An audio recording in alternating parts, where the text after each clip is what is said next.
Chapter 7. Cause and Effect. You may still complain about fear, but you nevertheless persist in making yourself fearful. I have already indicated that you cannot ask me to release you from fear. I know it does not exist, but you do not. If I intervene between your thoughts and their results, I would be tampering with a basic law of cause and effect, the most fundamental law there is. I would hardly help you if I depreciated the power of your own thinking. This would be in direct opposition to the purpose of this course. It is much more helpful to remind you that you do not guard your thoughts carefully enough. You may feel that at this point it would take a miracle to enable you to do this, which is perfectly true. You are not used to miracle-minded thinking, but you can be trained to think that way. All miracle workers need that kind of training. I cannot let you leave your mind unguarded, or you will not be able to help me. Miracle working entails a full realization of the power of thought in order to avoid miscreations. Otherwise, a miracle would be necessary to set the mind itself straight, a circular process that would not foster the time collapse for which the miracle was intended. The miracle worker must have genuine respect for true cause and effect as a necessary condition for the miracle to occur. Both miracles and fear come from thoughts. If you are not free to choose one, you would also not be free to choose the other. By choosing the miracle, you have rejected fear, if only temporarily. You have been fearful of everyone and everything. You are afraid of God, of me, and of yourself. You have misperceived or miscreated us, and believe in what you have made. You would not have done this if you were not afraid of your own thoughts. The fearful must miscreate, because they misperceive creation. When you miscreate, you are in pain. The cause and effect principle now becomes a real expeditor, though only temporarily. Actually, cause is a term properly belonging to God, and his effect is his Son. This entails a set of cause and effect relationships totally different from those you introduce into miscreation.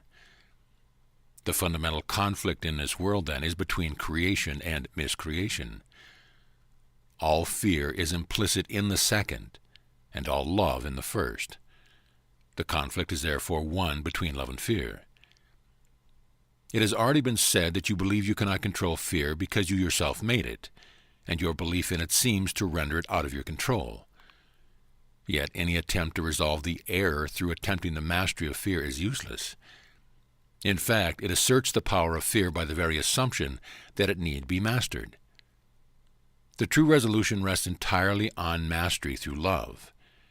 In the interim, however, the sense of conflict is inevitable, since you have placed yourself in a position where you believe in the power of what does not exist. Nothing and everything cannot coexist.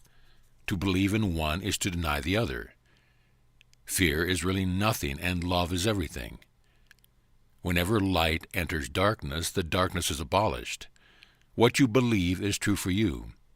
In this sense, the separation has occurred, and to deny it is merely to use denial inappropriately. However, to concentrate on error is only a further error.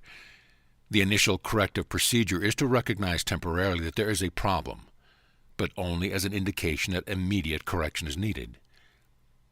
This establishes a state of mind in which the atonement can be accepted without delay. It should be emphasized, however, that ultimately no compromise is possible between everything and nothing. Time is essentially a device by which all compromise in this respect can be given up. It only seems to be abolished by degrees because time itself involves intervals that do not exist. Miscreation made this necessary as a corrective device.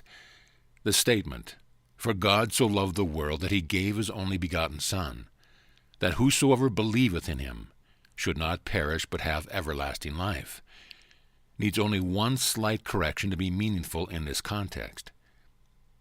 He gave it to his only begotten Son. It should especially be noted that God has only one Son. If all his creations are his sons, every one must be an integral part of the whole sonship. The sonship in its oneness transcends the sum of its parts. However, this is obscured as long as any of its parts is missing. That is why the conflict cannot ultimately be resolved until all the parts of the sonship have returned. Only then can the meaning of wholeness in the true sense be understood. Any part of the sonship can believe in error or incompleteness if he so chooses. However, if he does so, he is believing in the existence of nothingness. The correction of this error is the atonement. I have already briefly spoken about readiness, but some additional points might be helpful here. Readiness is only the prerequisite for accomplishment. The two should not be confused. As soon as a state of readiness occurs, there is usually some degree of desire to accomplish, but it is by no means necessarily undivided. The state does not imply more than a potential for a change of mind. Confidence cannot develop fully until mastery has been accomplished. We have already attempted to correct the fundamental error that fear can be mastered, and have emphasized that only real mastery is through love. Readiness is only the beginning of confidence. You may think this implies that an enormous amount of time is necessary between readiness and mastery. But let me remind you that time and space are under my control.